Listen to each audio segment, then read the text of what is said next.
తనూజ దివ్యతో మాట్లాడుతున్నప్పుడు ఆ point లేవనెత్తింది. Nominations జరిగే ఆ కార్యక్రమంలో పాపం ఇమాన్యుయల్ గారు కళ్యాణ్ తనూజాని నామినేట్ చేస్తాడని ఎదురు చూశాడు.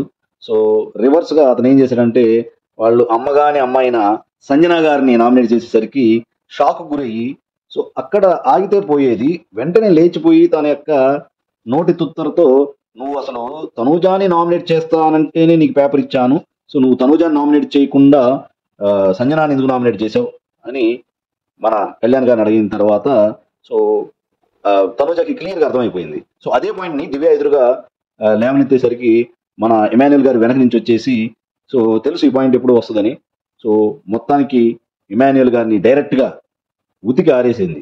ఎందుకు అంటే ఎస్ నా దగ్గర చిన్న పాయింటే ఉంది, మన కళ్యాణ్ దగ్గర పెద్ద పాయింట్ ఉంది. సో రమ్య గారు కూడా మిమ్మల్ని నామినేట్ చేయాలనుకుంటున్నాడు అనుకుంటుంది, కాబట్టి నేను అతనికి ఈమెకి నామినేషన్ స్లిప్స్ ఇచ్చాను అని ఊరికే సమర్థించుకుంటూ తత్తరపడిపోతున్నాడని తెలిసిపోయింది. సో దొంగ దొరికిన తర్వాత ఆటోమేటిక్గా కొంచెం సమర్థించుకోవాలని చాలా ప్రయత్నించాడు, కానీ అంతగా అది అతుక్కోలేదని అర్థం.